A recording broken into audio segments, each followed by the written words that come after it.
नमस्कार, मैं हूं अभिषेक और आप देख रहे हैं अधिगम एकेडमी पर हमारा चैनल। प्रति सप्ताह की तरह इस सप्ताह भी हम कुछ करंट अफेयर्स से संबंधित, समसामयिकी से संबंधित महत्वपूर्ण घटनाओं को लेकर आपके सामने हाजिर हुए हैं। आज की करंट अफेयर्स से संबंधित घटनाओं में पहली घटना जिसके बारे में हम चर्चा करेंगे वो है सोमनाथ मंदिर ट्रस्ट। देखिए, सोमनाथ मंदिर ट्रस्ट अभी हाल ही में चर्चा में रहा।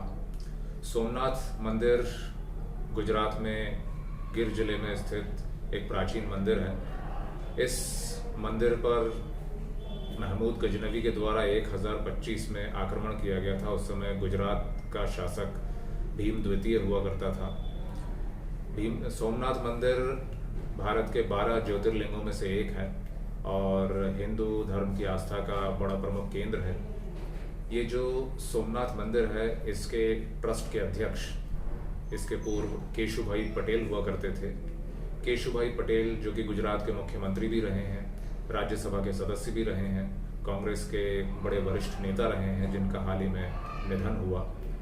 उनके पश्चात सोमनाथ मंदिर ट्रस्ट के अध्यक्ष पद पर प्रधानमंत्री नरेंद्र मोदी जी को चुना गया है।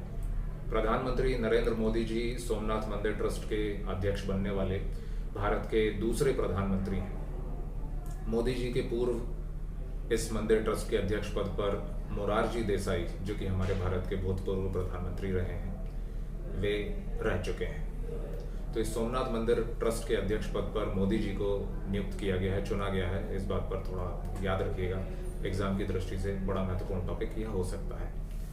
दूसरा घटना हमारे करंट अफेयर से संबंधित महत्वपूर्ण है, वो है अमेरिका से स्पेस एक्स कंपनी की तरफ से।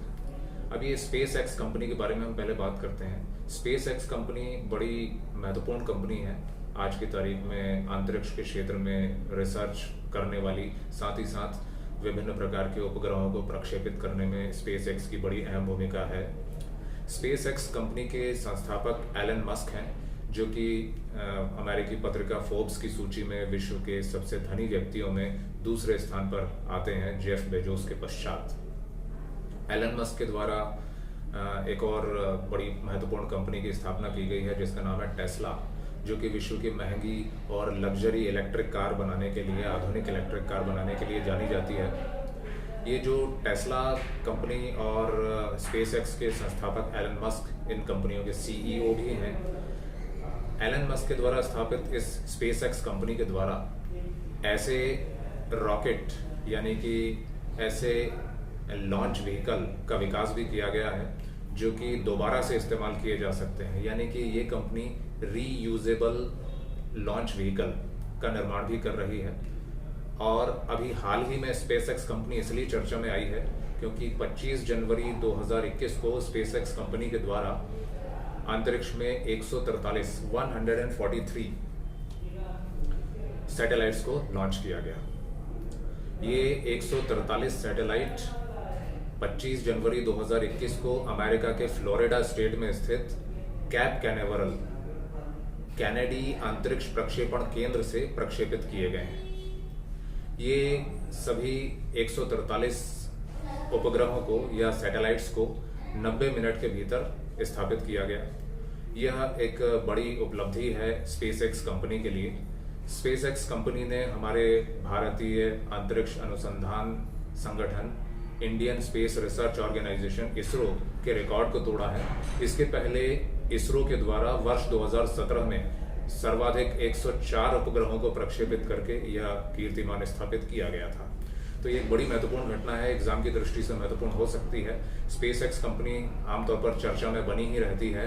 एलन मस्क भी किसी न किसी वजह से सोशल मीडिया पर छाए रहते हैं और विश्व के दूसरे बड़े धनी व्यक्ति फोर्ब्स पत्रिका के अनुसार बने हुए हैं।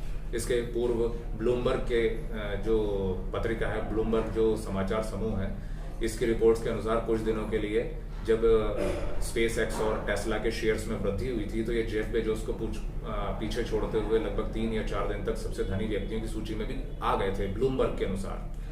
तो ये एक प्रमुख घटना है। तीसरी प्रमुख घटना जिसके बारे में हम बात करेंगे वो है, एक दिवस मनाया जाता है हर साल, राष्ट्रीय मतदाता दिवस।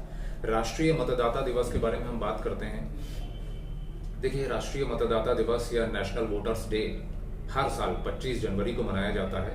2011 से राष्ट्रीय मतदाता दिवस को मनाए जाने की शुरुआत की गई थी।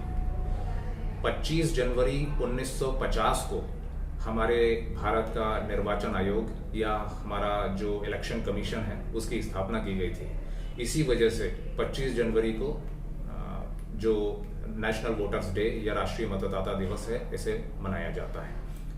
हमारे भारतीय संविधान को 26 जनवरी 1950 को लागू किया गया था, लेकिन हमारे संविधान के कुछ ऐसे प्रावधान थे जिन्हें कि 26 जनवरी 1950 के पहले ही लागू कर दिया गया था, जिसमें कुछ निर्वाचन संबंधी प्रावधान भी थे।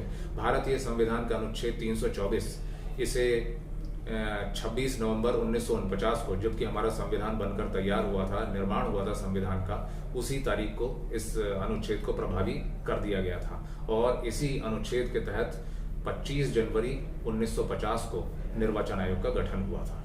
और यही कारण है कि 25 जनवरी को निर्वाचन आयोग के द्वारा नेशनल वोटर्स डे यानी कि राष्ट्रीय मतदाता दिवस मनाया जाता है। इस वर्ष राष्ट्रीय मतदाता दिवस के अवसर पर खास बात ये रही कि हमारे जो केंद्रीय विधि मंत्री हैं रविशंकर प्रसाद, उनके द्वारा एक रेडियो हेलो वोटर्स कार्यक्रम की शुरुआत की गई है। साथ ही साथ ई एपिक कार्यक्रम की भी शुरुआत की गई है, जिसके माध्यम से जो वोटर्स हेल्पलाइन है उसके माध्यम से हमारे जो वोटर्स हैं वो अपने मतदाता परिचय पत्र को स्क्रीन पर ऑनलाइन भी देख सकेंगे। साथ ही साथ निर्वाचन आयोग के द्वारा बिहार के जो मुख्य निर्वाचन अधिकारी थे HR श्रीनिवास एवं साथ ही साथ दिल्ली के निर्वाचन अधिकारी डॉक्टर रणवीर सिंह को भी चुनाव प्रबंधन पुरस्कार से सम्मानित किया गया। तो ये एक बड़ी प्रमुख घटना रही, इसे भी आप याद रखिएगा।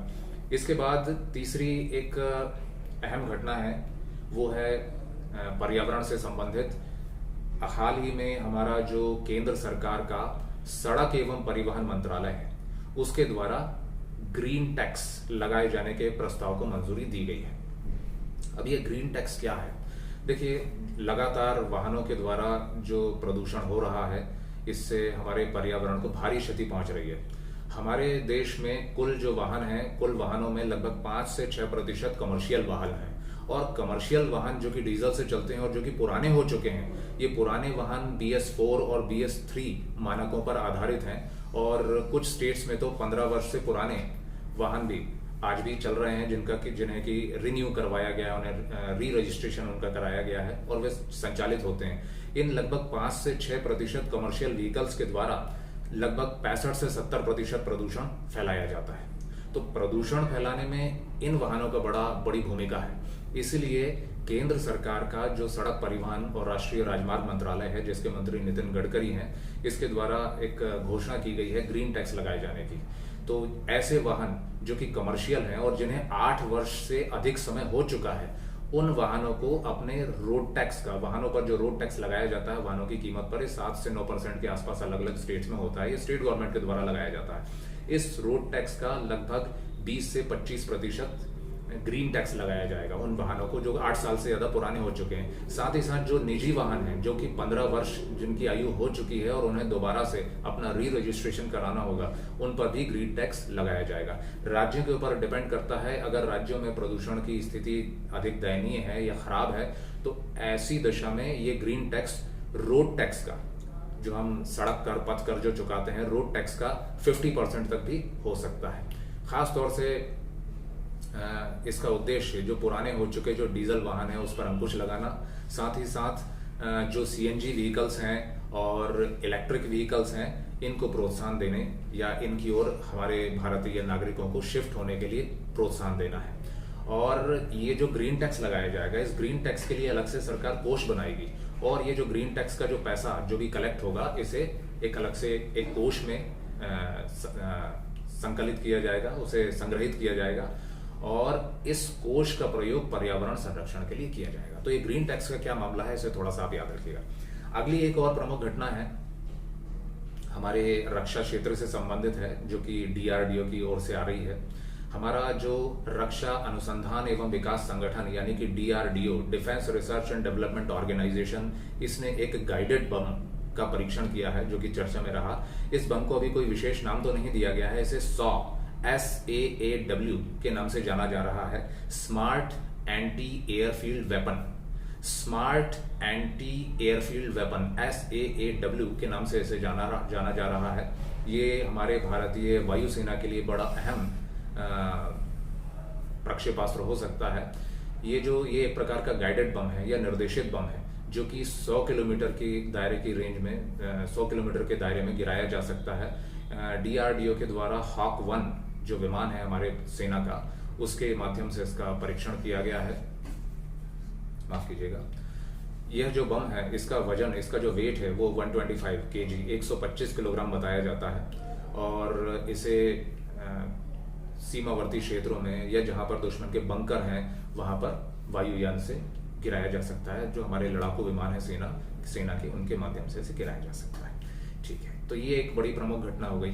एक और छोटी सी घटना आपको बतानी है जो कि चर्चा में रही, वो है global migration report. Global migration report, ये जो ग्लोबल माइग्रेशन रिपोर्ट है, यह रिपोर्ट UNDESA नाम का जो अभिकरण है, जो कि UNO के अधीन काम करता है, इसके द्वारा जारी की जाती है। 2021 की ये जो रिपोर्ट जारी की गई है, इसमें ये बताया गया है कि कौन कौन से देशों के जो नागरिक हैं वो दूसरे देशों में जाकर के बड़ी संख्या में बसे हैं, यानी कि प्रवासी नागरिकों की संख्या किस देश की सर्वाधिक है। इस रिपोर्ट के अनुसार सबसे ज्यादा प्रवासी नागरिकों की संख्या वाला या प्रवासी व्यक्तियों की संख्या वाला देश हमारा भारत है। भारत के जो लोग हैं या भारतीय मूल के लोग हैं, वे दुनिया के दूसरे देशों में सबसे ज्यादा संख्या में निवासरत हैं। इस रिपोर्ट के अनुसार भारत के 1.8 करोड़ 1,80,00,000 लोग दुनिया के दूसरे देशों में निवासरत हैं। इस रिपोर्ट के अनुसार भारत के जो भारतीय नागरिक हैं वे सबसे ज्यादा UAE में, उसके पश्चात दूसरे नंबर पर है अमेरिका में, और तीसरे स्थान पर है सऊदी अरब में। इन 3 देशों में सबसे ज्यादा संख्या में निवासरत हैं। UAE, उसके पश्चात अमेरिका, उसके पश्चात सऊदी अरब, बड़ी संख्या में निवासरत हैं। प्रवासी नागरिकों या प्रवासी व्यक्तियों की संख्या की दृष्टि से भारत के पश्चात जो दूसरा देश है वो मैक्सिको है, और मैक्सिको के पश्चात तीसरे स्थान पर रूस है। तो इस रिपोर्ट को आप याद रखिएगा, UNO के अभिकरण UNDESA के द्वारा इसे जारी किया जाता है। ये 2021 की रिपोर्ट है जो कि अभी जारी की गई। ये हुए हमारे इस सप्ताह के करंट अफेयर्स। अगले सप्ताह फिर हम नए करंट अफेयर्स के साथ हाजिर होंगे। बहुत बहुत शुक्रिया, बहुत बहुत धन्यवाद। हमारे वीडियोस अगर आपको पसंद आते हैं तो उन्हें आप लाइक कीजिए और सब्सक्राइब कीजिए, ताकि आपको ज़्यादा से ज़्यादा अच्छे से अच्छे वीडियो मिल सकें और हम भी इसके लिए प्रोत्साहन मिल सके। साथ ही साथ बेल आइकन प्रेस कर दीजिएगा, ताकि हमारे द्वारा जो भी नए वीडियोस अपलोड किए जाएंगे उसकी नोटिफिकेशन आपको मिलते रहेंगे। बहुत बहुत शुक्रिया, धन्यवाद।